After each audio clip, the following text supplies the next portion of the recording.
மீட்கப்பட்ட சபையின் சார்பாக எங்கள் அன்பின் வாழ்த்துதலை தெரிவித்துக் கொள்கிறோம்.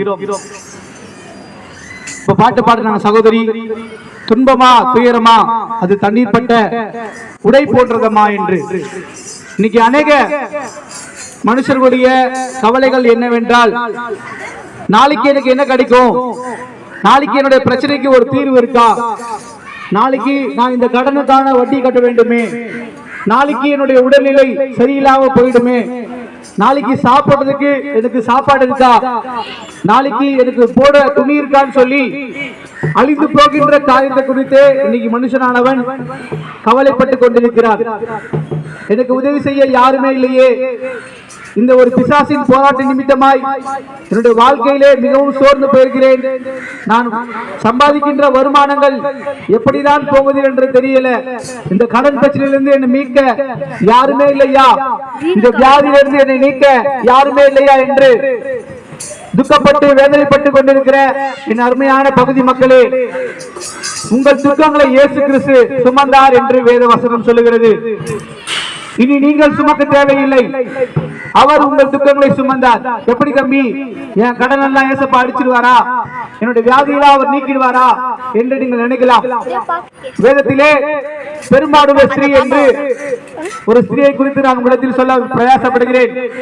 12 வருடமாக உதிரப்போக்கின் நிமித்தமாய் அநேக வைத்தியராலும் அநேக ஹாஸ்பிட்டலுக்கு சென்று அநேக பணங்களை செலவழித்தோம், அந்த சகோதரிக்கு உண்டான வியாதியானது சுகம் கிடைக்கவே இல்லை. என்னுடைய வியாதிக்கு ஒரு மனுஷனால் சுகம் கிடைக்க முடியுமா என்று அந்த மகள் தன்னுடைய வாழ்க்கையிலே மிகுந்த துன்பத்தோடும் துயரத்தோடு வாழ்ந்து கொண்டிருக்கும் போது கர்த்தராகிய இயேசு கிறிஸ்து வருவதை கேள்விப்பட்டு, அவர் செய்கின்ற அற்புதங்களையும் அதிசயங்களையும் கேள்விப்பட்டு அந்த சகோதரி இயேசு கிறிஸ்துவின் வஸ்திரத்தை துணியை தொட்டாவது எனக்கு சுகம் கிடைக்காதா என்று ஏங்கி திரளான கூட்டங்கள் மத்தியிலும் இன்னைக்கு நம்ம பார்க்கிறோம். நமக்கு பிடிச்ச அரசியல்வாதிகள் வந்துட்டாங்கன்னா ஒரு நெருக்கிற அளவுக்கு கூட்டம், ஒரு 50,000 பேர் 20,000 பேர். ஒரு கிரிக்கெட் ஸ்டேடியத்துக்கு போனா ஒரு 50,000 பேர் 60,000 பேர். மனுஷங்க சந்தோஷமா இருக்கிற இடத்துல பாத்தீங்கன்னா கூட்டங்கள் அதிகமா இருக்கும். இன்னைக்கு காசுக்காக சேர்கிற கூட்டங்கள் பாத்தீங்கன்னா அதிகம், பணத்திற்காக சேர்கின்ற கூட்டங்கள் அதிகம், சந்தோஷத்துக்காக சேர்கின்ற கூட்டங்கள் அதிகம். ஆனா என்னுடைய வியாதிக்கு அற்புதம் செய்கின்ற ஒரு தேவகுமாரன் வந்திருக்கிறார் என்று நினைக்கும் போது அந்த பகுதி மக்களுடைய எதிர்பார்ப்பு எப்படி இருக்கும் சற்று சிந்தித்து பாருங்கள். இந்த காலகட்டத்திலே இயேசு கிறிஸ்து இந்த பகுதியிலே வந்திருந்தால் அனைவருக்கும் ஒரு பிரச்சனை இருக்கும். அந்த பிரச்சனையை தீர்வதற்காக நம் இயேசு கிறிஸ்துவை பார்த்தாவது அவரிடத்தில் தொட்டாவது நமக்கு சுகம் கிடைக்காதா என்று ஏங்கி இருப்போம். ஆனால் 12 வருஷமாய் பெரும்பாடு ரத்தப்போக்கு நிமித்தமாய் பாடுபடுகின்ற ஒரு சகோதரி தன்னுடைய வீட்டிலிருந்து வாசல் படிக்கு வருவதற்கே மிகவும் கடினமான காரியம்.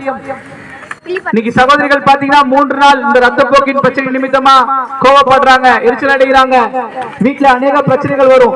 நீங்க கேள்விப்பட்டிருப்பீங்க, இந்த மாதவிடாய் காலத்துல பாத்தீங்கன்னா அந்த அளவுக்கு அவங்களுடைய நிலைமைகள் வேறுபட்டு இருக்கும், அந்த அளவுக்கு ரத்தப்போக்கு அதிகமாக இருக்கும், உடம்பு அந்த அளவுக்கு சோர்வா இருக்கும். ஆனா 12 வருஷமா ஒரு சகோதரி ரத்தப்போக்கின் நிலையிலே இந்த வியாதியில இருக்கிறாங்கன்னா அவங்க உடம்புல எந்த அளவுக்கு ரத்தமானது வெளியே சென்று இருக்கும் யோசிச்சுட்டு பாருங்க. அவங்களால நடக்க முடியுமா, அவங்களால ஒரு கொஞ்சம் டிஸ்டன்ஸ்க்கு தன்னுடைய உடல் சரீரத்தை சுமந்து கொண்டு போக முடியுமா என்று நீங்க நினைப்பீர்கள். ஆனால் அது மிகவும் கடினமான விஷயம். ஆனால் இயேசு கிறிஸ்துவை தொட்டால் எனக்கு சுகம் அளிக்கும், சுகம் கிடைக்கும் என்று அந்த சகோதரி நினைத்து விசுவாசித்து இயேசு கிறிஸ்துவின் சரீரத்தை தொட்டால் அந்த மாத்திரத்திலே இயேசு கிறிஸ்துவின் நிமித்தமாய் வல்லமை புறப்பட்டு அந்த சகோதரி பூரண சுகம் பெற்றாள் என்று வேத வசனம் சொல்லுகிறது. என் அருமையான தேவஜனமே, ஒரு கடன் பிரச்சனையில இந்த கடன் பிரச்சனை தீர முடியல. நான் பார்க்கும் போது சின்னோண்டு இந்த கடனா இருந்தது, இப்ப திரும்பி பாக்குறேன் இந்த கடன் பிரச்சனை ஒரு மலை போல இருக்கு, என்னால இதுல இருந்து மீளவே முடியாது, இதுக்கு தற்கொலை மட்டும் தான் முயற்சி, இல்லைன்னா நான் வீர விட்டு காலிப்படி எங்கேயாவது போயிடணும்னு சொல்லி அநேக விதமான சிந்தனைகள் சிந்தித்துக் கொண்டிருப்பாங்க. வேலை செய்கிற ஜனங்களா இருப்பீங்களானால், பிசினஸ் பண்ற மக்களா இருப்பீங்களானால், இந்த பிசினஸ் நிமித்தமாய் எனக்கு மிகப்பெரிய லாஸ் ஆயிடுச்சு, இது நிமித்தமா நான் பிசினஸ் க்ளோஸ் பண்ணிட்டு இந்த ஊரை விட்டு போனதா நம்ம நினைப்போம். உங்களுக்கு ஒரு ரட்சிப்பின் செய்தியை கர்த்தராகிய இயேசு கிறிஸ்து அறிவிக்கிறார். மனுஷனுடைய பாவங்களையும் மனுஷனுடைய துன்பங்களையும் மனுஷனுடைய துயரங்களையும் நீக்கவே கர்த்தராகிய இயேசு கிறிஸ்து இந்த உலகத்தில் வந்தார். இந்த உலகத்துல இங்க யாரையோ நம்பி நண்பர்களை நம்பி உற்றார் உறவினர்களை நம்பி ஒருவேளை சோர்ந்து போயிருப்பீர்கள், ஆனால் உங்கள் துக்கம் சந்தோஷமாக மாறும் என்று இயேசு கிறிஸ்து அறிவிக்கிறார். என் அருமையா தேவ ஜனமே, எப்பேற்பட்ட வியாதியாக இருந்தாலும் சரி, எப்பேற்பட்ட பிரச்சனைகளாக இருந்தாலும் சரி, உங்களுக்கு ஒரு தீர்வு வேண்டுமானால் அந்த தீர்வு இயேசு கிறிஸ்து மாத்திரமே. உங்களை கண்டிப்பாக அப்பேற்பட்ட வியாதியிலிருந்து கர்த்தர் சுகம் அளிப்பார். அப்பேற்பட்ட கடன் பிரச்சனையிலிருந்து கர்த்தர் உங்களுக்கு நீக்குவதற்கான வழிகளை ஆயத்தம் பண்ணுகிற தேவன். மனுஷனுக்கு நேரிட்ட துன்பமே அல்லாமல் வேறொரு துன்பங்கள் மனுஷனுக்கு ஏறிடாது என்று வேதவசனம் சொல்லுகிறது. கர்த்தர் நமக்கு ஏற்ற காரியத்திலே ஏற்ற சமயத்திலே தேவைகளை சந்திக்கிற தேவனாயிருக்கிறார்.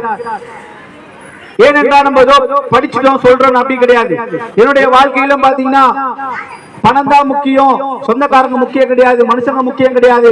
பணம் இருந்தா போதும் சொல்லி பணத்தை மாத்திரம் எப்படிலாம் சம்பாதிக்கலாம் சொல்லி வேலை செய்யும் போது எப்படி திருட்டுத்தனமா சம்பாதிச்சு சொத்து சேர்த்து வைக்கலாம் சொல்லி ஆசைப்பட்டு இது போன்ற வீதிகள்ல பாத்தீங்கன்னா கேரம் போர்டு ஆடி, ஜூதுத்தனமா சீட்டு கட்ட விளையாடி, ரம்மி விளையாடி, ஆன்லைன்ல எப்படி விளையாடி எப்படி நம்முடைய வாழ்நாட்களை சீக்கிரமா முன்னேறி போயிடலாம் சொல்லி ஆசைப்பட்டு அநேக நாட்கள் பணம் வந்தாலும் வீட்டில் சந்தோஷம் சமாதானம் இல்லை.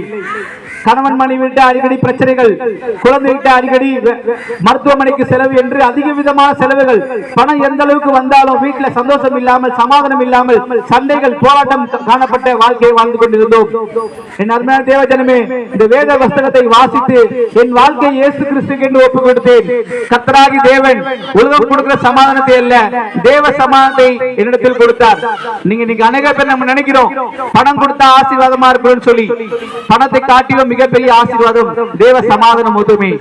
நீங்க அநேகமாய் பணம் வைத்திருக்கிற அம்பானியாக இருந்தாலும் சரி, மிகப்பெரிய சூப்பர் ஸ்டார் இருந்தாலும் சரி, அவங்களுக்கு இருக்காத சமாதானத்தை இயேசு கிறிஸ்து கிறிஸ்தவர்களாகிய அவர்கள் தெரிந்த மக்களுக்கு கொடுக்கிறார்.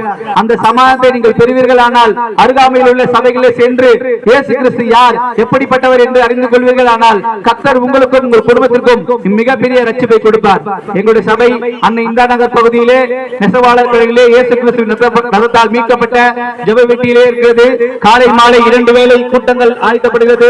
உங்களுக்கு ஏதாவது பிரச்சனை, ஒரு சோர்வு நிமித்தமா இருப்பீர்கள் ஆனால் உங்களுக்காக ஜெபிக்க நாங்கள் ஆயத்தமா இருக்கிறோம். உங்களுக்கு எந்தப்பட்ட பிரச்சனைகளாக இருந்தாலும் சரி, நீங்க கடவுளை வந்து சபையில போய் தான் பார்க்கணுமா, இல்ல இந்த மனுஷங்கிட்ட தான் போய் பார்க்கணுமா கிடையாது. கர்த்தராகிய தேவன் யாவருக்கும் சமயமாய் இருக்கிறார். உண்மையாய் தேடுகிற யாவருக்கும் கர்த்தர் சமயமாய் இருக்கிறார். உங்களுடைய பிரச்சனைகள் எவ்வளவு பெரிய பிரச்சனைகளாக இருந்தாலும் சரி, உங்களுடைய வீட்டுகளிலே நீங்கள் கண்களை மூடி ஜெபிப்பீர்கள் ஆனால் அந்தரகத்தில் பார்க்கின்ற பரமபிதா உங்களுக்கு வெளிப்படையாய் பதிலளிப்பார். கர்த்தர் உங்களையும் உங்கள் குடும்பத்தையும் ஆசீர்வதிப்பாராக.